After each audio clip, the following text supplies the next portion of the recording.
అంటే నేను చదివిన దాని ప్రకారం ఏంటంటే సార్, ఎప్పుడైతే ఈ అపోస్టల్స్ ఉన్నారో వీళ్ళు రోమ్‌ని రోమన్ ప్రభుత్వం బలహీనపడిన తర్వాత అక్కడ ఉన్న వాళ్ళందరినీ వీళ్ళు కన్వర్ట్ చేయడం మొదలుపెట్టారు. మొదలుపెట్టిన తర్వాత ఈ క్రైస్తవం అనేది ఎలా ఉంటదంటే సార్, ఫస్ట్ ఇప్పుడు మన మన తెలుగు రాష్ట్రాల్లో చూస్తుంటే కూడా మీకు ఒక అర్థం అవుతుంటది. ఏమని ఉగాదికి క్రీస్తు కవి సమ్మేళనం అని నిన్న రీసెంట్ గా ఒకటి యేసు వళ్ళి అనేసేసి శిలువ ముందు బాంబులు పెట్టి కాల్చటం, తర్వాత దీపాలు వెలిగించటం. అంటే ఈ క్రైస్తవం అనేది ఎలాంటిదంటే సార్, అక్కడక్కడ లోకల్ గా ఉన్నటువంటి సంస్కృతులని ఆచరిస్తూ వాళ్ళలో మాది మాది మీది ఒకటే అన్నట్టుగా వెళ్తుంది ఇనిషియల్ డేస్. కాదు, ఒక్క నిమిషం నేను చెప్పేది ఏనండి సార్. అసలు ముందు ఇప్పుడు రోమన్స్ ఎవరు కూడా ముందు అయితే క్రైస్తవులుగా మారలేదు కదా, ఫస్ట్ లో మారలేదు కదా. నిదానంగా వీళ్ళు వాళ్ళు మార్చుకుంటూ వాళ్ళ సంస్కృతులన్నిటిని వీళ్ళు అలవాటు చేసుకొని, అంటే ఇప్పుడు ఇప్పుడు ఇప్పుడు వాళ్ళకి ఇప్పుడు వీళ్ళు ఉన్నారు కదండి రోమన్స్, వాళ్ళకి ఏంటి, వాళ్ళకి దేవుడు, వాళ్ళకి చాలా మంది దేవుళ్ళు ఉన్నారు. వరుణుడు ఉన్నాడు, మిత్రోస్ ఉన్నారు, సూర్యుని ఆరాధిస్తారు వాళ్ళు రోమన్ చక్రవర్తులు. తర్వాత రకరకాల వరుణుడు, తర్వాత ఫ్రేయాస్, ఇలా రకరకాల దేవతలు ఉన్నారు వాళ్ళకి కూడా. గ్రీక్ మీరు రోమన్ చూస్తే గనక వాళ్ళకి బోల్డంత మంది దేవుళ్ళు ఉన్నారు. సో వీళ్ళు ఏం చేశారంటే, నిదానం మీరు క్రైస్తవం గురించి మీరు నేను చదివిన పుస్తకాలని ఆధారం చేసుకుని నేను చెప్తున్నాను సార్. వాళ్ళు ఏం చేశారంటే నిదానంగా వాళ్ళ పద్ధతిలోనే ఫస్ట్ వెళ్ళిపోయి తర్వాత మనం మార్చుకుందాం అనుకున్నారు. కానీ అది కుదరలేదు. ఎందుకు, రోమన్ సామ్రాజ్యంలో చాలా మంది ధనవంతులు కూడా క్రిస్టియానిటీలోకి వచ్చినప్పుడు వాళ్ళు ఇప్పుడు మీకు ధూపం వేయటం గానీ, తర్వాత నీళ్లు చల్లటం కానీ, పన్నీరు చల్లటం కానీ, అవన్నీ కూడా వాళ్ళ ఆచారాలు అవే కంటిన్యూ అయినాయి. ప్లస్ వాళ్ళు ధనవంతులు, వాళ్ళు లార్జ్ నెంబర్ ఆఫ్ పీపుల్ దాంట్లో ఉన్నారు కాబట్టి అవే కొన్ని తరతరాల పాటు 15th century వచ్చేంత వరకు కూడా ప్రొటెస్టెంట్లు, క్యాథలిక్లే మంచిగా దాన్ని, అంటే ప్రపంచం మొత్తాన్ని క్యాథలిక్లే వేయలేరు మనం చరిత్రలో చూస్తే. అయితే తర్వాత ఏమైంది, ఇప్పుడు మీకు తెలుసు కదండి, డబ్బులు ఎక్కడి నుంచి, ఇప్పుడు మీ ఊర్లో ఒక చర్చ్ ఉందనుకోండి సార్, క్యాథలిక్ చర్చ్ ఉందనుకోండి, ఆ ఊర్లో నుంచి డిస్ట్రిక్ట్ క్యాథలిక్ చర్చ్కి వెళ్తాయి, డిస్ట్రిక్ట్ నుంచి కంట్రీ స్టేట్ క్యాథలిక్ చర్చ్కి వెళ్తాయి, అటు స్టేట్ నుంచి కంట్రీకి వెళ్తాయి, కంట్రీ నుంచి రోమ్కి వెళ్తాయి. డబ్బులు అనేవి ఇట్లాగా మీ అందరికి తెలిసిందేది, నేను కొత్తగా చెప్పాల్సిన అవసరం లేదు దీని గురించి. మనీ అనేది ఏమవుతుందంటే, కింద ఊర్లో పాపం అక్కడున్న ఫాదర్ ఏం చేస్తాడు, అక్కడ మిగతా వాళ్ళని ఈ మతంలోకి కన్వర్ట్ చేయంగా వచ్చిన డబ్బులు, దశమ భాగాలు కానివ్వండి, కానుకలు కానివ్వండి, అవన్నీ కూడా రోమ్ కి వెళ్తాయి డైరెక్ట్ గా. అంటే డిస్ట్రిక్ట్ నుంచి స్టేట్ నుంచి కంట్రీ నుంచి రోమ్ కి వెళ్తాయి. సో లోకల్ గా కష్టపడే ఫాదర్లు కొంతమంది ఏం చేస్తారు, వాళ్ళ డబ్బులు మనం ఇక్కడ కష్టపడి మనం ఆత్మలను రక్షించి వీళ్ళ దగ్గర నుంచి మనం మనీ తీసుకుంటే మనం పోపుకి ఇవ్వటం ఏంటి, అతను ఇచ్చే శాలరీ మీద మనం బతకటం ఏంటి, లోకల్ గా మనం కదా ఇవన్నీ చూసుకుంటుంది అనేసి ఏమైంది, దాంట్లో నుంచి విడిపోయిన వాళ్ళే ప్రొటెస్టెంట్లు అండి. వాళ్ళు ఎవడి సొంత, అందుకని ప్రొటెస్టెంట్లకి ఒక అధికారి, ఒక సుప్రీం పవర్ అంటే ఎవరు ఉంటారు, ఎవరి గుడారంలో వాళ్ళు డబ్బులు తీసుకోవడం కానివ్వండి, కన్వర్షన్స్ చేయటం కానివ్వండి, వాళ్ళ ఆత్మలను రక్షించడం కానివ్వండి, ఇవన్నీ చేస్తుంటారు. అందుకనే ప్రొటెస్టెంట్ లో రకరకాల విభాగాలు వచ్చేసినాయి అనమాట. రోమన్ క్యాథలిక్స్ అలా కాదు. రోమన్ క్యాథలిక్స్ కి ఒక డిసిప్లిన్ ఉంది. వాళ్ళు చివరి వాడి నుంచి కూడా ప్రతి పైసా కూడా పోపుకి వెళ్తుంది అనమాట. మీరు 15th century చూస్తే కనుక ఇంగ్లాండ్ లో కూడా ఈ ప్రొటెస్టెంట్లందరినీ ఊచకోత కోసారనమాట. ఊచకోత అంటే ఊచకోత కాదు, కానీ దానికి నిలబడ్డారు వీళ్ళు. నిలబడి వాళ్ళకి సై అంటూ ధీటుగా నిలబడ్డారు. అందువల్ల వీళ్ళు సపరేట్ అయిపోయి వీళ్ళ డబ్బులు వీళ్ళ మార్పిడి చేసుకోవడం ఇట్లా అయిపోయారు. కానీ కోర్ ఏంటంటే, ఇప్పటికి కూడా క్రైస్తవానికి కోర్ ఏంటంటే రోమ్ వాటికన్ సిటీనే కోర్ అండి. వాళ్ళ నుంచి వచ్చేది ఏదైనా సరే. మీరు కొన్ని సంవత్సరాల క్రితం చూస్తే కనుక వీళ్ళు ఫస్ట్ లో మగ్దలీనా మరియాని కూడా ఇట్లానే చేశారు. తర్వాత పోపు వచ్చి ఆవిడ ఒక ప్రాస్టిట్యూట్ లాగా ప్రజెంట్ చేశారు అనమాట వీళ్ళు సమాజంలో. ఎందుకంటే అప్పట్లో యేసుక్రీస్తు చనిపోయిన తర్వాత మగ్దలీనా మరియకి, తర్వాత యేసు తల్లి అయిన మరియకి, తర్వాత అక్కడున్న పేతురికి, తర్వాత పౌలుకి, వీళ్ళెవరికి కూడా ఒకరికొకరికి పడదు అనమాట. ఎందుకంటే మీరు అపోస్తుల కార్యాలు 5వ అధ్యాయంలో 1 నుంచి 10వ వచనాలు కనుక మనం చూసుకుంటే అక్కడ అననీయ సప్పీరా అని ఉంటారు అనమాట. వీళ్ళు అప్పటి నుంచే డబ్బులు కలెక్ట్ చేయడం, వాళ్ళ సొమ్ములన్నీ దోచుకోవడం, జనాలను ఇంకా రెండో రాకడ వచ్చేస్తుంది, మీరు త్వరగా మారు మనసు పొందాలి అనేసి వాళ్ళ దగ్గర నుంచి డబ్బులు దోచుకోవడం స్టార్ట్ చేశారు. ఇదంతా కూడా ఒక ఆర్గనైజ్డ్ క్రైమ్ అనమాట. మనం చూస్తే కనుక క్రిస్టియానిటీ అనేది ఒక ఆర్గనైజ్డ్ క్రైమ్. అది వాళ్ళు అలా ముదిరిపోయారు. చివరికి రాజుల్ని కూడా ప్రభావితం చేసి వాళ్ళని కూడా కొన్ని దేశాలని వీళ్ళు కబళించారు. అక్కడ ఉన్న సంస్కృతుల్ని, వాళ్ళ ధనాల్ని, ఇవన్నిటిని కూడా దోచుకున్నారు వీళ్ళందరూ కూడా. దానికి కారణం ఏంటంటే ఈ పోప్ ఇచ్చే డాక్ట్రైన్ ఉంటుంది అనమాట, క్రిస్టియన్ డాక్ట్రైన్ అనేసి. అంటే ఈ భూమి మీద ఎవరైతే క్రైస్తుని ఫాలో అవరో అక్కడ క్రైస్తు యొక్క నీ ఫాలో అవరో ఆ మతం లేదు, అదంతా నీదే, నువ్వు వెళ్ళి దోచుకోవచ్చు, వాళ్ళని ఏమైనా చేయొచ్చు, అనేటువంటి డాక్టరైన్ ఇచ్చింది ఈ పోప్ అన్నమాట. అర్థమైంది సార్. ఈ రకంగా ఉంది కాబట్టి వాళ్ళు అలా చేయడం తప్పులేదు. ఎందుకంటే వాళ్ళు శతాబ్దాలు తరబడి వాళ్ళు అదే ఆచారంలో ఉన్నారు. వాళ్ళని మీరు క్రిటిసైజ్ చేస్తే ఎట్లా అండి? మొన్న ఈ మధ్య వచ్చిన వాళ్ళు మీరు అందరూ అది తప్పు కదా అని నా భావన సార్. చెప్పేసి పోపు గారు ప్రకటించాలనే విషయం మీద మీరు వినే ఉంటారు ఇన్ఫర్మేషన్. సో ఈ అన్ని మతాలు ఒకే విధంగా సాధ్యం వద్ద ప్రపంచంలో అది ఏ మతం ఉండండి ఒకే మతంగా అయ్యే ఆస్కారం ఉందా కదా? ప్రపంచం మొత్తం ప్రపంచం మొత్తం ఆల్రెడీ ఈ ప్రయత్నాన్ని సర్వేపల్లి రాధాకృష్ణ గారు ట్రై చేశారు.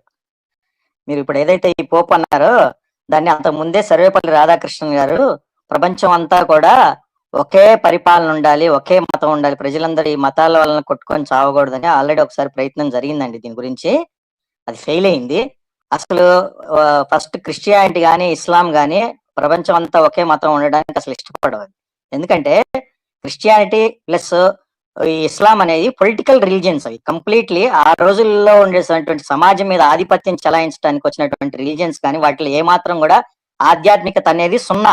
దుర్బిణి వేసి ఎతికినా కూడా మీకు కనపడదు ఈ క్రిస్టియానిటీ అనేది.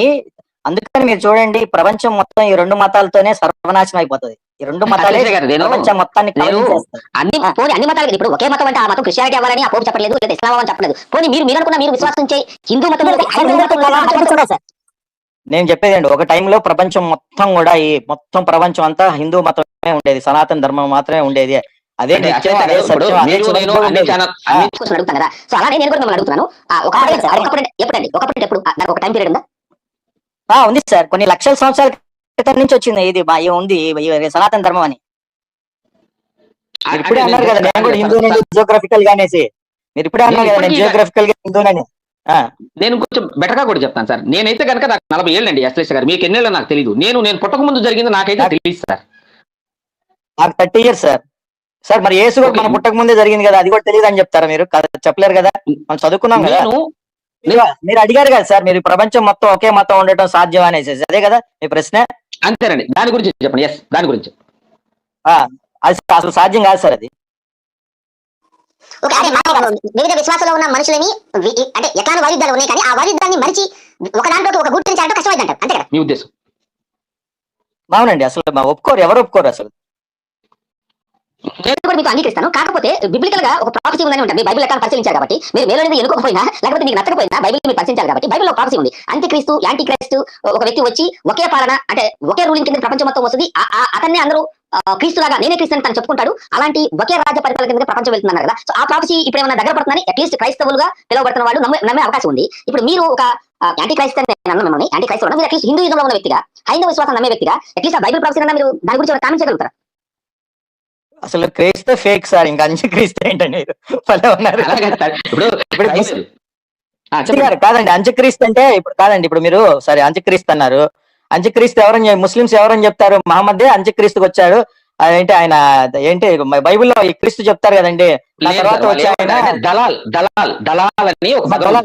కాదు సార్. బైబిల్లో యేసుక్రీస్తు ఒక మాట చెప్తాడు, ఏమనంటే నేను పోయిన తర్వాత ఒక అతను వస్తాడు, నేను చెప్తున్నట్లే చెప్తున్నారని మీరు నన్నే ఆయనలో చూసుకుంటారు అని చెప్తే థ్యాంక్స్ అండి, ఆదరణకర్త అని చెప్తారు కదా. ఇప్పుడు క్రిస్టియన్స్ ఏం నమ్ముతారంటే ఆదరణకర్త పరిశుద్ధాత్మ అని చెప్తారు. ముస్లింస్ ఏం చెప్పాడు, మహమ్మద్ ప్రవక్త చాలా తెలియగలడు అనమాట. ఆ ఆదరణకర్త నేనే అని చెప్పేసుకొని తర్వాత ఇంకెవరు ప్రవక్తలు అనేవాళ్ళు రారు, నేనే అంతిమ ప్రవక్త అనేసి ఆయన ఖురాన్ లో రాసేసుకొని ఆయన మేనల్లుడు ట్రై చేశాడు. మహమ్మద్ తర్వాత ఆయన మేనల్లుడు ఉంటాడు, హుస్సేన్ అనో అలీ అనే వాడు ఒకడు ఉంటాడు. వాడు కాదు నేనే లాస్ట్ ప్రవక్త అని చెప్పుకుంటూ ఆయన్ని జనాలందరూ యాక్సెప్ట్ చేయలేదన్నమాట. సో అసలు ముందు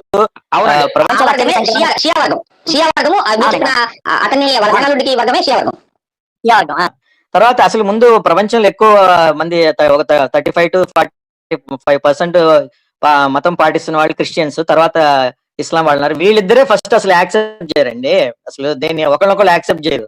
ఇంకా ప్రపంచం మొత్తం ఒక మతం కింద ఎలా తీసుకొస్తారు? అసలు వాళ్ళిద్దరికే పడదు. ముందు ఆ జెరూసలేంలో చూస్తున్నాం కదా, యూదులు ముస్లింస్ క్రిస్టియన్స్ ఎట్లా తన్నుకున్నారు.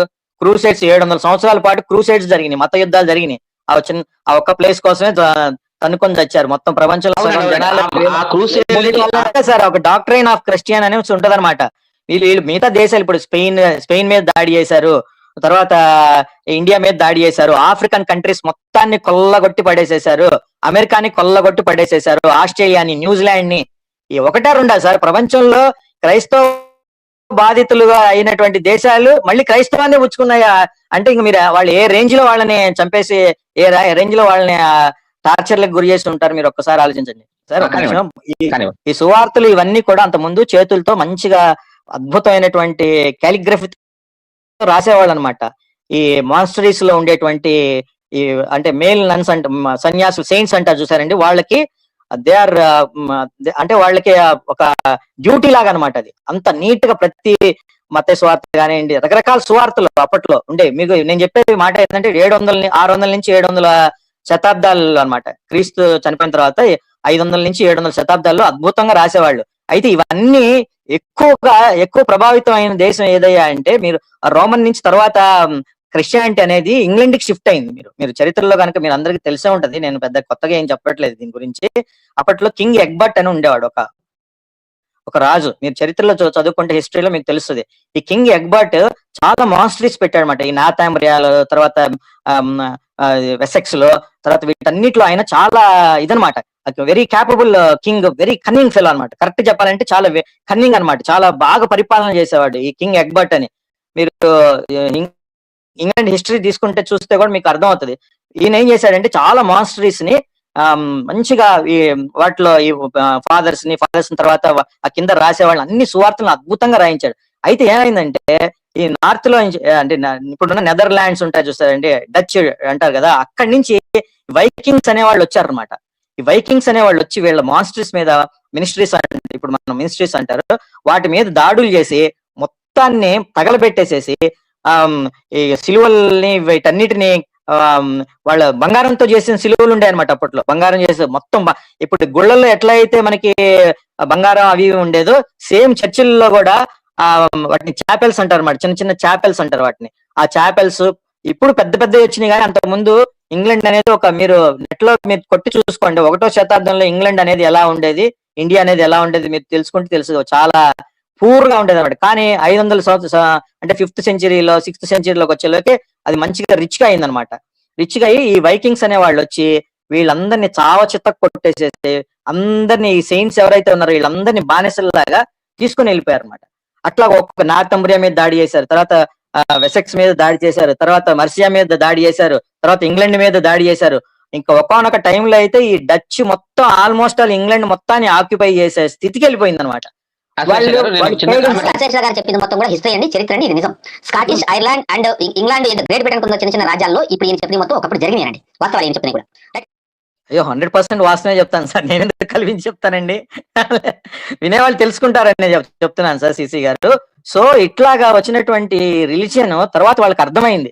ఈ ఎగ్బర్ట్ కొడుకే ఒకడు ఉంటాడు అనమాట, ఆథల్ ఉల్ఫ్ అనేసి, ఆథల్ స్టైన్, ఆథల్ ఉల్ఫ్ అని ఇద్దరు ఉంటారు. వాళ్ళ కొడుకులు, వాళ్ళకి ఒక ప్రీచర్ ఉంటాడు అనమాట. అతనికి ఈ ఎగ్బర్ట్ కోడలికి పుట్టిన వాడే ఆథల్ ఉల్ఫ్ అనేవాడు ఒకడు ఉంటాడు. వాడు ఆ రోజుల్లోనే ఎక్కడి నుంచి, ఇంగ్లాండ్ నుంచి వాటికన్ కి నడుచుకుంటూ వెళ్ళాడు. తెలుసా అండి మీకు?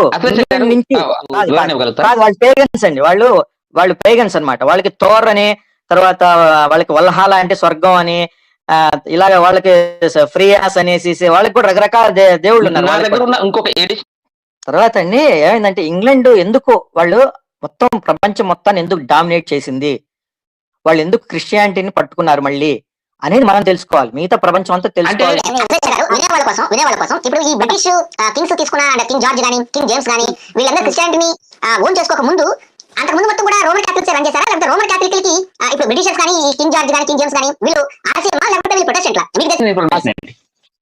ఎలిజబెత్, రాణి ఎలిజబెత్ ఉన్నారు కదా, ఆవిడ వరకు మొత్తం అందరూ రోమన్ క్యాథలిక్స్ అండి, రోమన్ క్యాథలిక్స్. తర్వాత హెన్రీ 8 అని ఒకడు వస్తాడు అనమాట. ఈ ఎలిజబెత్ కొడుకుల్లో ఒకడు ఉంటాడు, హెన్రీ 8, హెన్రీ 5 వీళ్ళు ఉంటారు అనమాట. ఆయన ఒక ప్రేసి మాత్రం ప్రొటెస్టెంట్ అండి.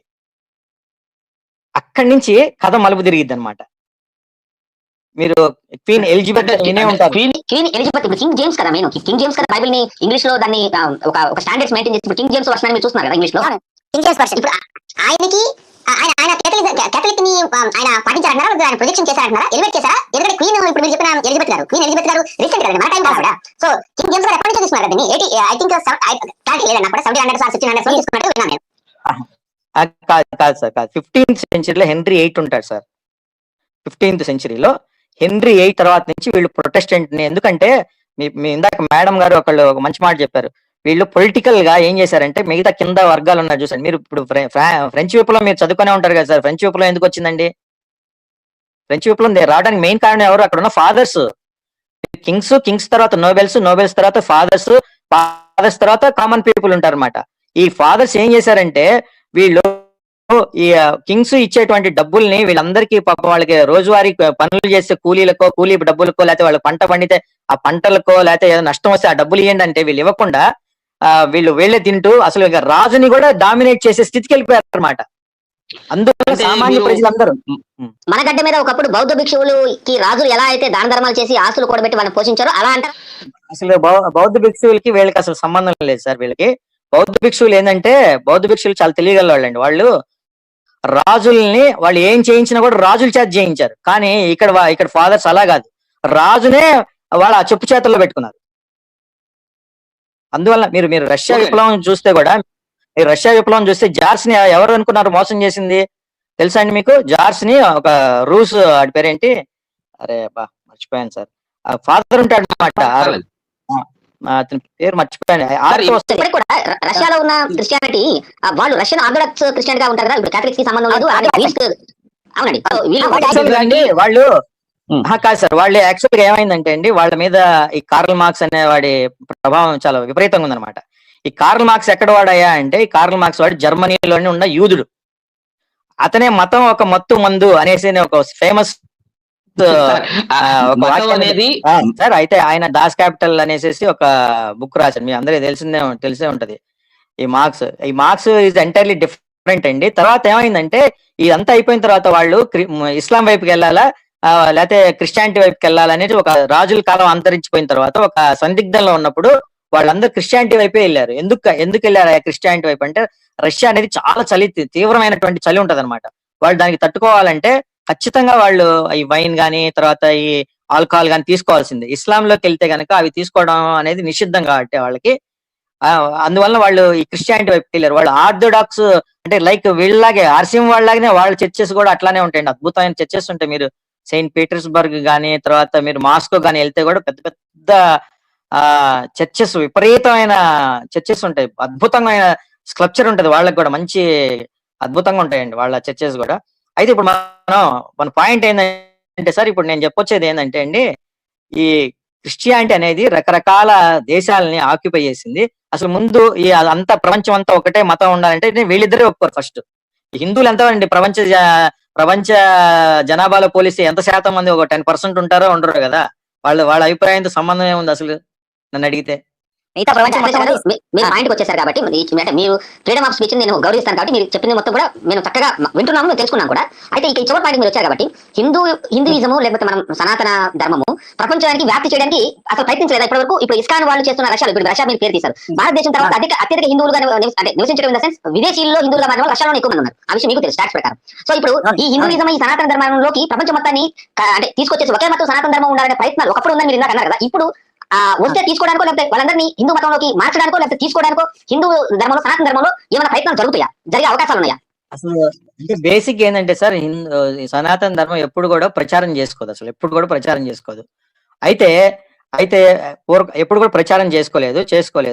ఈ కొన్ని శాఖలు వచ్చినాయి. ఇప్పుడు మీరు చెప్పారు చూసారు, ఇప్పుడు ఆదిశంకరాచార్యులు ఉన్నారు. ఆదిశంకరాచార్యులు ఆయన మొత్తం భారతదేశం మొత్తం కాలినడకతోటి తర్వాత తిరిగేసి 4 వైపులా 4 ఈ పీఠాలని అధిష్ఠించారు. తర్వాత ఆయన తర్వాత శంకరాచార్య మఠానికి చెందినటువంటి దాన్ని మనం భక్తి విప్లవం అంటారు కదా.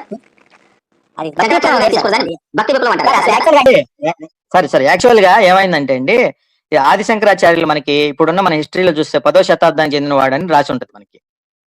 యాక్చువల్ గా మీరు ఇప్పుడు ఆది శంకరాచార్యులు వాళ్ళ ఇది ఉంటుంది చూడండి, పరంపర ఉంటది. మీరు ఆ పరంపర చూస్తే గనక కొన్ని వందల సంవత్సరాలు మీరు ఎట్లా వివరించారు కాబట్టి కొంచెం ప్యానల్లో ఉన్న క్రిస్టియన్స్ అవ్వచ్చు, కనీసం కామెంట్స్ లో కూడా మన హిందూయిజం అండ్ క్రిస్టియానిటీలో ఉన్న వాళ్ళు ఉన్నారు. వాళ్ళ కోసం కొంచెం మనం ఈ ఆది శంకరాచార్యులు అండ్ దానికి ముందు ఉన్న రామానుజాచార్యులు అండ్ అద్వైతం అనే కాన్సెప్ట్ కూడా మనం మాట్లాడతాం. అసలు భక్తి విప్లవం లేదా రామానుజాచార్యుల వారు లేదనుకుంటే శంకరాచార్యుల వాళ్ళు శైవము, అప్పటి వరకు శైవము, శాక్తేయము, అద్వైతం అనే కాన్సెప్ట్ ని వైష్ణవ అనే కాన్సెప్ట్ ని ఏ విధంగా మెర్జ్ చేశారు అంటే మన భారతదేశంలో ఉన్న ఈ వాటిని వివిధ మతాలుగా పరిగణించారండి. ఇంకా చెప్పాలంటే లింగాయత్ అనేది ఒక సపరేట్ మతంగా కర్ణాటకలో ఉంది. మీకు తెలుసు అది కర్ణాటకలో ఉన్న మెజారిటీ వాళ్ళు హిందూ గుర్తులో ఒక భాగంగా ఉండకుండా శైవాన్ని పాటించే బసవరాజు, మీకు తెలుసు కదా బసవ గురించి, బసవ గారి ప్రోద్బలంతో లింగాయత్ అనే ఒక సపరేట్ మతంగా రిలీజియన్ గా స్థాపించబడ్డారు వాళ్ళు. సో వీటన్నిటికి కూడా బసవ గారు పాటుపడ్డారు. అండ్ ఆయన కంటే ముందు రామానుజులు గారు శంకరాచార్యుల వారు భక్తి విప్లవం చేసినప్పుడు చెప్పారు కదా, దాని గురించి వివరిస్తారంటే ఇక్కడంతా ఒకే మతం ఉండాలని అప్పుడు వివిధ శాఖలుగా ఉన్న వాటిని ఈ భారతదేశంలో పాటుపడ్డారు కదా శంకరాచార్యులు గారు, దాని గురించి ఏమైనా ప్రేక్షకులు వివరిస్తారు? నేను చెప్తా. శంకరాచార్యులు గారు వివిధ మతాల్లో కాదు సార్. యాక్చువల్ ఇప్పుడు మీరు ఇప్పుడు ఉన్న లింగాయత్స్ అన్నారు. లింగాయత్స్ ఎవరిని పూజిస్తారండి? శివుణ్ణి పూజిస్తారు వాళ్ళు. శివుడిని పూజిస్తారండి. అదే శివుడిని హిందూ పూజిస్తారు. అవును అవును, శివుణ్ణి పూజిస్తారు వాళ్ళు. ఇప్పుడు మీరు వైష్ణవులు అన్నారు, వాళ్ళు ఎవరిని పూజిస్తారు? విష్ణువుని పూజిస్తారు. అట్లా అనేసి ఓన్లీ విష్ణువునే పూజిస్తారా వాళ్ళు? కాదు, శివుణ్ణి కూడా పూజిస్తారు. ఇప్పుడు శైవులు ఉన్నారు, శైవుల్లో రకరకాల శాఖలు ఉన్నాయి. వీర శైవం అని ఉంది, రకరకాల శాఖలు ఉన్నాయి వాటిల్లో కూడా. వాళ్ళందరూ ఎవరిని పూజిస్తారు? వాళ్ళు శివుణ్ణి పూజిస్తారు. అందుకని అదే కాకుండా ఇంకొక 72 అవైదిక మతాలు ఉన్నాయి సార్.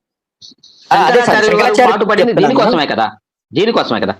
కాదండి, కాదండి, కాదు. 72 అవైదిక మతాలు ఉన్నాయి. ఇవి కాక ఇంకా 72 అవైదిక మతాలు ఉన్నాయి. ఆ అవైదిక మతాలు అందరితోటి కూడా ఆయన చర్చలు జరిపి అందరిని ఓడించారు. అందరిని ఓడించి అప్పుడు ఆయన ఆరుగురు దేవతల్ని మీరు పూజించాలి. ఒకటి ఏంటంటే ఆదిత్యుడు, అంటే సూర్యుడు. తర్వాత శివుడి కుటుంబం, అంటే ఇప్పుడు పార్వతీదేవి, శివుడు, వినాయకుడు, సుబ్రహ్మణ్య స్వామి, కాక విష్ణువు. ఇవే మనం పాటించాలనేసి ఆయన ఒక సిద్ధాంతం తీసుకొని వచ్చాడు అనమాట. ఆయన ఇవన్నీ మిగతా అవైదిక మతాలు, అవి కాదు మీరు పూజించాలి. ఈ షట్ అన్నమాట, ఆరుగురి యొక్క దేవతల్ని మీరు పూజించాలనేసి ఆయన 32 ఏళ్లకే ఆయన చనిపోయారు. ఆయన 7-8 ఏటనే ఆయన బ్రహ్మచర్యం తీసుకున్నాడు. బ్రహ్మచర్యం తీసుకొని ఆయన మొత్తం ఈ దేశం మొత్తం తిరిగాడు. ఆయన మొత్తం కాశ్మీర్ నుంచి కన్యాకుమారి వరకు మొత్తం తిరిగి 4 వైపు, తూర్పు నుంచి పడమర వైపు వరకు కూడా అట్లాగా తిరిగి ఆయన 4 పీఠాలని స్థాపించాడు. మీరు ఇది ఉంటుందండి, అదేంటి, మీరు అసలు అది ఒకసారి మీకు, అంటే మీరు చదివితే మీకు ఇంకా బాగా మీకే అర్థం అవుతుంది. దాన్ని ఏమంటారంటే ఆయన 6 శ్లోకాలతో ఒకటి రాస్తాడండి. శివోహం అని వస్తుంది. అది నేను మర్చిపోయాను, చాలా రోజుల క్రితం దాన్ని స్టడీ చేశాను. అసలు నువ్వెవరు అని అడుగుతారన్నమాట. ఆయన 7-8 సంవత్సరాల వయసులోనే ఆయన హిమాలయాలు వెళ్తారు. హిమాలయాలు వెళ్తే అక్కడ ఈయన గురువు గారు ఉంటారు. ఆ తర్వాత ఆయన గురువు, బాబు నువ్వు ఎవరు అని అడిగితే అప్పుడు చెప్తాడనమాట. ఆయన నువ్వు ఎవరు అని అడిగితేనే ఆయన ఒక 7 శ్లోకాలు చెప్తాడనమాట. అది అద్భుతమైన, అదొక్కటి మీరు చదువుకున్నా కూడా మీకు అద్వైతం అంటే ఏంటి, ఆదిశంకరాచార్యులు అంటే ఏంటో మీకు అర్థం అవుతుంది. అలాగే ఆదిశంకరాచార్యులు అన్ని వైపులా కూడా మనకి ఈ పీఠాలన్నిటిని స్థాపించేసి ఆయన సార్, శక్తిపీఠాలు వేరు సార్. అవి శక్తిపీఠాలు అనేవి వేరు, జ్యోతిర్లింగాలు అనేవి వేరు. అవి వేరు సార్. ఇవి పీఠాలను అంటారు అన్నమాట. శక్తిపీఠాలు కాదు ఇవి. పీఠాలు శృంగేరి పీఠము, కంచి కామకోటి పీఠము, పూరి పీఠము, ఇలాగనమాట వాళ్ళు స్థాపించారు. ఆయన స్థాపించి సనాతన ధర్మాన్ని ఆయన అన్ని వైపులా ఆయన స్థాపించినవి శక్తి పీఠాలు. వాటి పేరు: 1 గోవర్ధన మఠం, 2 శృంగేరి మఠం, 3 ద్వారకా మఠం, 4 జ్యోతిర్మఠం సార్. ఈ 4 శక్తి కేంద్రాలు కాబట్టి వీటి శక్తి పీఠాలని ఆయన పిలిచారు, స్థాపించారండి. వాటిని శక్తి పీఠాలు అనకూడదు సార్. అది ద్వాదశ శక్తి పీఠాలని మళ్ళీ వేరే ఉన్నాయి, జనాలు కన్ఫ్యూజ్ అవుతారు. అందుకని వాటిని శక్తి పీఠాలు అనకూడదు మనం. వాటిని ఇప్పుడు శ్రీశైలం ఉందనుకోండి, భ్రమరాంబిక, అది శక్తి పీఠం. సార్ జ్యోతిర్లింగాలు అనే కాన్సెప్ట్ మీకు ఐడియా ఉందా? జ్యోతిర్లింగాలు సార్ నాకు ఉంది సార్ పూర్తిగా. జ్యోతిర్లింగ పీఠాలు వేరు, శక్తి పీఠాలు వేరు సార్. అవునండి, అదే నేను చెప్తున్నాను సార్. అవును, సౌరాష్ట్ర సోమనాథ, శ్రీశైలం, మల్లికార్జున, ఉజ్జయిన, మహాకాళి, ఓంకారేశ్వర, అమరేశ్వర, శక్తి పీఠం ఉంది. అవును సార్, ఒకే ఒక శక్తి పీఠం ఉందండి ఆంధ్రప్రదేశ్ లో. శ్రీశైలం ఒక్కటే అది జ్యోతిర్లింగం. మిగతా రామేశ్వరంలో, సౌత్ లో ఓన్లీ రామేశ్వరంలో ఉంది జ్యోతిర్లింగం. ఇంకెక్కడ లేదు. ఇంకా సౌత్ లో శక్తి పీఠాలు బోల్డ్ ఉన్నాయి. Right sir. అంటే ఇప్పుడు మఠాలు వేరు, పీఠాలు వేరు సార్. ఇప్పుడు మఠాలు ప్రారంభమైనవి, అప్పుడు పీఠాలు స్థాపించిన 4 అండి. ఇప్పుడు మఠాలు చాలా సార్. అదే సార్, వాటిని శక్తి పీఠం అనకూడదు. మళ్ళీ వాటిని శక్తి పీఠం అనకూడదు. ఓకే, పర్లేదు సార్. ఇప్పుడు మీకున్న క్లారిటీ నాకు లేదని నేను అనుకుంటాను కాబట్టి నేను దీన్ని ఇంత ఆపేస్తూ, ఇప్పుడు శంకరాచార్యులు గారు చేసినంత కృషి సనాతన ధర్మం గురించి ఒక్క భారతదేశంలోనే ఎందుకు ఉండాలి, ప్రపంచం మొత్తం కూడా ఒకప్పుడు ఉంది అని అనుకున్నాం కాబట్టి ఇలాంటి ప్రయత్నాలు చేసే ఇంకొక విప్లవం లాంటిది ఏమైనా భారతదేశం నుంచి రావచ్చా? ఒకే మతం అక్కడ పోపు స్టార్ట్ చేస్తారా, లేకపోతే మన దగ్గర స్టార్ట్ చేయలేరా? కాదు సార్, ఆల్రెడీ మన వాళ్ళు భారతీయులు ఏం చేశారంటే మిగతా దేశాలు అసలు ఎట్లా ఏముంది, మీరు గుజరాత్ లో మీకు తెలిసే ఉంటది, సోమనాథ్ టెంపుల్ దగ్గర ఒక బాణం గుర్తేసి ఒక సూచి ఉంటది అనమాట. దాని కింద ఏం రాసి ఉంటుందంటే ఇటు స్ట్రైట్ గా వెళ్తే ఎక్కడ కూడా జనాలు అనేవాడు ఉంటారు, మీరు చివరికి ఒక ధ్రువం వస్తుంది, అదే ఆర్కిటిక్ ధ్రువం వస్తుంది, అక్కడ ఇటువైపుకి వెళ్ళమాకండి అనేది. అలాగనే మన భారతీయులు ప్రపంచంలో ఉన్న మిగతా అన్ని దేశాలకు కూడా వెళ్ళారండి. వెళ్ళిన తర్వాత అక్కడ జనాలు ఎట్లా ఉన్నారంటే వాళ్ళకి తిండి లేక, వాళ్ళకి తైల సంస్కారం లేక, బట్టలు లేక, ఒక చిన్న అరటి పండు కోసం కొట్టుకొని చంపుకునే స్థితిలో ఉన్నారు అక్కడ వాళ్ళకి. ప్లస్ వాళ్ళకి రకరకాలైన అంటువ్యాధులు ఉన్నాయి. వాళ్ళ దగ్గరికి వెళ్ళి ఇంక వాళ్ళని దోచుకొని వాళ్ళని బానిసలుగా చేసుకుని ఇంక ఇండియాకి ఏమొస్తారండి వాళ్ళని. అందుకనే ఎప్పుడు కూడా భారతదేశం మిగతా దేశాలతో పోలిస్తే అప్పటికే బీభత్సమైన రిచ్ లో ఉంది. మీరు 1వ శతాబ్దంలో చూస్తేనే గ్రీక్స్ తోటి, తర్వాత పర్షియన్స్ తోటి మనకి వ్యాపార సంబంధాలు ఉన్నాయి. అందుకని వాళ్ళు మిగతా ప్రాంతాలకి మన వాళ్ళు అసలు వెళ్ళలేదు. అంటే వెళ్ళినా కూడా వాళ్ళని చూసి జాలిపడి వాళ్ళకి ఏమైనా ఉంటే తృణోపణం ఇచ్చేసి వచ్చారు, కానీ వాళ్ళని దోచుకుందాం, వీళ్ళని బానిసలుగా చేసుకుని మన ఊరికి తీసుకెళ్లి వీళ్ళ చేత పనులు చేద్దాం అనేటువంటి నీచమైన ఆలోచన ఎప్పుడు కూడా సనాతన ధర్మంలో హిందువులకి ఎప్పుడు లేదండి. అందుకనే అటువైపు అసలు వాళ్ళ మొహాలు కూడా చూడలేదు వాళ్ళు. ఓకే, మీరు చెప్పిన ఈ విషయంలో భారతదేశము సిరి సంపదలతో తలతూగిందనే విషయం నిరభ్యంతరంగా నిజమండి. దాంట్లో ఏ ఒక్కడు కాదని లేడు. ఈవెన్ బ్రిటిష్ వాడు రాకముందు మన జీడిపి ప్రపంచంలో జీడిపితో 23% మనం దేదీప్యమానంగా వెలిగామనే విషయం కూడా నిజము. బ్రిటిష్ వెళ్ళిపోయినప్పుడు మన 4% పడిపోయిన విషయం కూడా వాస్తవం సార్. ఇవన్నీ కూడా ఎవరు కాదని లేని విషయాలు. ఇవి జ్ఞానపరంగా లేకపోతే సిరి సంపదల పరంగా, నాగరిక పరంగా భారత ఉపఖండం, దాన్ని భరతఖండం అని మీరు ఏదైతే పిలుస్తాం మనం, దాన్ని భారత ఉపఖండంగా కూడా మనం మాట్లాడుకుంటాం. కాబట్టి మనము మిగతా వాళ్ళతో చాలా విషయాల్లో ఫార్ ఎహెడ్ అనే విషయం వాస్తవం సార్. ఇక్కడ మనం మాట్లాడే విషయం ఏంటంటే, ఇప్పుడు పోప్ పిలిపించాడండి, ప్రపంచం మొత్తం ఒకే మతం చేద్దాం అంటాడు. ఒకవేళ ఒకే మతం అంటే ఏ విధంగా వచ్చు అనుకుంటారంటే, మీ అందరి దేవుళ్ళు మానేసి మనం ఇంకో కొత్త దేవుడు పుచ్చిద్దాం అనే కాన్సెప్ట్ ఏమైనా రావచ్చు అంటారా? పోపుని చంపేస్తారు సార్. ఫస్ట్ క్రిస్టియన్స్ పోపుని చంపేస్తారు. పాసిబిలిటీ ఇంకో విషయం మరి ఏమైంది అంటారు? ఇలాంటి పిలుపు ఎవరైనా ఇస్తే, ఇప్పుడు పోపు ఇవ్వచ్చు, ఇంకొకరు ఇవ్వచ్చు. అంటే ఎలా పాసిబుల్? ఇప్పుడు లెక్కల్లో ఉన్న ప్రకారం ఒక మోర్ దాన్ 2000 మతాలు ఉంటాయండి ఈ ప్రపంచంలో. ఇంకా ఎక్కువే ఉంటాయి సార్.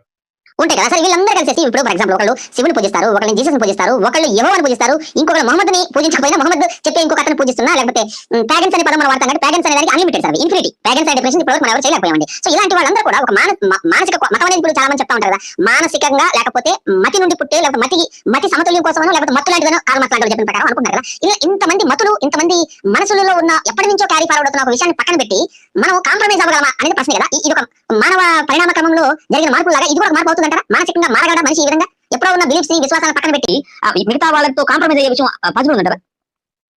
అసలు కాదు సార్. క్రిస్టియానిటీలో ఇన్ని వేల శాఖలు ఉన్నాయి సార్. ఉన్న ఒకే దేవుడికి ఇన్ని వేల శాఖలు తగలబడినాయి. ఇక అసలు వాళ్లే ఒప్పుకోరు. ఫస్ట్ ఇస్లాం అసలు ఒప్పుకోరు వాళ్ళు. అల్లా తప్పించి వేరే దేవుడు లేడు. ఎవడన్నా అల్లాకి అగెనిస్ట్ గా మాట్లాడారంటే అన్ని కోసి కారం పెడతారు. మీకు తెలిసిందే కదా. అల్లాకి వ్యతిరేకం పక్కన పెట్టండి. వాళ్ళు మహమ్మద్ వ్యతిరేకంగా మాట్లాడితే చంపేస్తున్నారు ఈ రోజులో. అంటే వాళ్ళకి అల్లాని తిట్టినా భరిస్తారు, కానీ మహమ్మద్ని తిట్టి భరించలేరండి వాళ్ళు. కరెక్ట్ అండి. ఎందుకంటే మహమ్మద్ ప్రవక్తని, మహమ్మద్ అంతిమ ప్రవక్తని, మహమ్మద్ ఖురాన్ మొత్తం అల్లానే చెప్పాడని ఫస్ట్ మీరు నమ్మితేనే మీరు ఎలిజిబుల్ ముస్లిం. అది నమ్మకపోతే మీరు ముస్లిం కాదు వాళ్ళ ఉన్న ప్రకారం.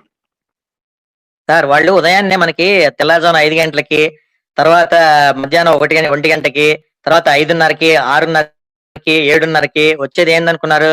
అల్లాహు అక్బర్ అల్లా లా ఇలాహ ఇల్లల్లాహ్ ముహమ్మద్ రసూలుల్లాహ్ అంటే ఏంటి అనుకున్నారు? అర్థం దేవుడు లేడు, ఎవరిని పూజించలేడు, ఆయన తప్పించుకోక అది తెలియని ఈ పిచ్చి జనాంగము, ఈ పిచ్చి హైందవ సమాజం, ఈ పిచ్చి క్రైస్తవ సమాజము ఇప్పటి వరకు దాన్ని ఇంకా చెప్పండి, దాంట్లో కొంచెం లాజిక్ ఉంది సార్. దాన్ని లోకల్ భాషలో చెప్పమని చెప్పి కూడా ఒక డిమాండ్ నడిస్తే దాన్ని వాళ్ళ ముస్లిం లా బోర్డు కానీ, తర్వాత ప్రపంచంలో ఉన్న ఈ షరియా చట్టాలు కానీ వాళ్ళు ఒప్పుకోలేదు. లోకల్ లాంగ్వేజ్ చెప్తే జనాలకు తెలిస్తే వాళ్ళు తిరుగుబాటు మొదలైందని వాళ్ళు అరబిక్ లోనే చదువుతారు. ప్రపంచం మొత్తం అరబిక్ లోనే చదవాలి దాన్ని ఇప్పటి వరకు.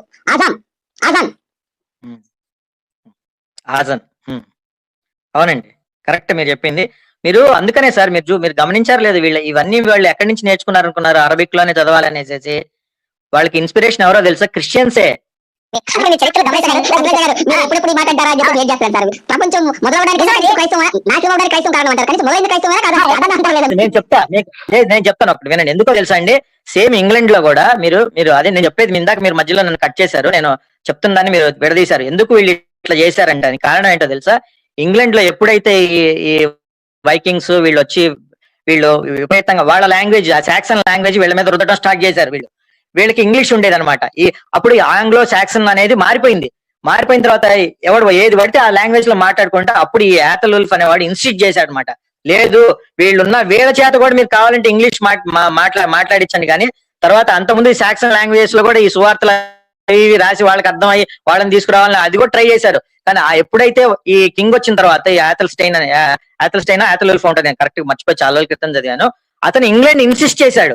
ప్లస్ ఇంగ్లీష్ ని ఇన్సిస్ట్ చేసి ఇంగ్లీష్ ని కంపల్సరీ చేశాడు. ఆ తర్వాత వచ్చిన రాజులు కూడా అందరూ ఇంగ్లీష్ నే వాళ్ళు ప్రోత్సహించారు, ఇంగ్లీష్ లోనే చదువుకోవటం, ఇంగ్లీష్ లోనే మాట్లాడటం అనేది ఇన్సిస్ట్ చేశారు. అలా అలా చేయంగా 200 సంవత్సరాల తర్వాత అప్పుడు టోటల్ గా తర్వాత ఇంకోటి ఏమైంది, ఇట్లా మన చిన్న చిన్న రాజ్యాలు నార్థంబ్రియా, మర్సియా, స్కాట్, వేల్స్ ఇలా రకరకాలుగా ఉండటం వలన మళ్ళీ ఈజీగా వీళ్ళు వచ్చేసి ఒక్కొక్క రాజ్యాన్ని ఆక్యుపై చేస్తున్నారు. కాబట్టి మనం ఇట్లా ఉండొద్దు అనేసి వాళ్ళందరూ కలిసిపోయి గ్రేట్ బ్రిటన్ గా ఏర్పడ్డారు. అప్పుడు వాళ్ళు అందరు కలిసి ఒక రాజుని ఎన్నుకొని ఆ రాజు ఆధ్వర్యంలో చూడండి ఒకే దేశం మొత్తంకి ఒకటే రాజు, ఒకటే లాంగ్వేజ్. అప్పటి నుంచి స్టార్ట్ అయింది ఇంగ్లాండ్ డామినేషన్ అనేది. అప్పటి వరకు ఇంగ్లాండ్ డామినేషన్ లేదు. అది సేమ్ మహమ్మద్ ప్రవక్త కూడా అదే చేశాడు. ప్రపంచంలో ఏం చెప్పాడు, ప్రపంచంలో ముస్లిం అనేవాడు ఎక్కడున్నా కూడా వాడు నీ సోదరుడే, వాడు ఇస్లాం కల్మాని యాక్సెప్ట్ చేశాడంటే వాడు నీ మన చూడండి పెహల్గాంలో ఏమైంది, జిప్పు ఇప్పదీసి చూపించిన తర్వాత ఒకటిని కల్మాన్ చదవమని అడిగాడు ఒక క్రిస్టియన్ ని. అతను చదవాల, అతను చంపేశాడు. హిందువులు అడిగారు చదవాల, ఒకడు చదివాడు, వాడిని వదిలేశారు. సో వాళ్ళ రూలింగ్ కల్మా అంటే అదేనా? Muslim Brotherhood. ఇంకోటి కూడా ఏంటో తెలుసా, నమాజ్ అనేది ప్రపంచంలో ఉన్న ఏ ముస్లిం అయినా ఒకే పద్ధతిలో చేస్తాడు. మీరు చూడండి, హిందువులు రకరకాల పూజలు, రకరకాల దేవుళ్ళని పూజిస్తారు. క్రిస్టియన్స్ ప్రార్థన ఎవడి ఇష్టం వచ్చినట్టు వాడు చెప్పుకుంటాడు. ప్రపంచం అంతా ఒకటే ప్రార్థన చేస్తారు, చేయరు. కానీ ముస్లిమ్స్ చూడండి, ప్రపంచం మొత్తం ప్రార్థన, వాళ్ళ నమాజ్ అంటే ఒకే రకంగా ఉంటది. వాళ్ళ చేతులు కదిలించడం గానీ, వాళ్ళ చేతులు కడుక్కోవడం, ముఖం కడుక్కోవడం, కాళ్ళు కడుక్కోవడం ఒకే పద్ధతిలో ఉంటాయి. కొంచెం మారినా వాడిని చంపేసేస్తారు, తెలుసా అండి? అలాగే వాళ్ళ ప్రార్థనలో ఒక డిసిప్లిన్ ఉండేది. ఎప్పుడైతే డిసిప్లిన్ అనేది ఉంటుందో అప్పుడు వాళ్ళు ఏ పనైనా చేయగలుగుతారు. డిసిప్లిన్ లేకపోతే వాళ్ళు నాశనం అయిపోతారు వాళ్ళు. అందుకని మీరు చూడండి, ఎక్కడో బర్మాలోనో, ఎక్కడో బంగ్లాదేశ్ లోనో, లేకపోతే ఎక్కడో ఇండోనేషియాలోనో ఉండేటువంటి వాడు రోహింగ్యాలో వాళ్ళు హైదరాబాద్ లేకపోతే విశాఖపట్నం, మొన్న అయితే మన కడపకు కూడా వచ్చి అక్కడ ఉన్నటువంటి జామా మసీద్ లో ఉంటున్నారు. ఎందుకు ఉంటున్నారు? అసలు మిగతా వాళ్ళు అయితే ఉండనిస్తారా ఎవరన్నా? అసలు క్రిస్టియన్స్ గానీ హిందువులు గానీ వాళ్ళు ఎవడ దగ్గరికి తీస్తారా?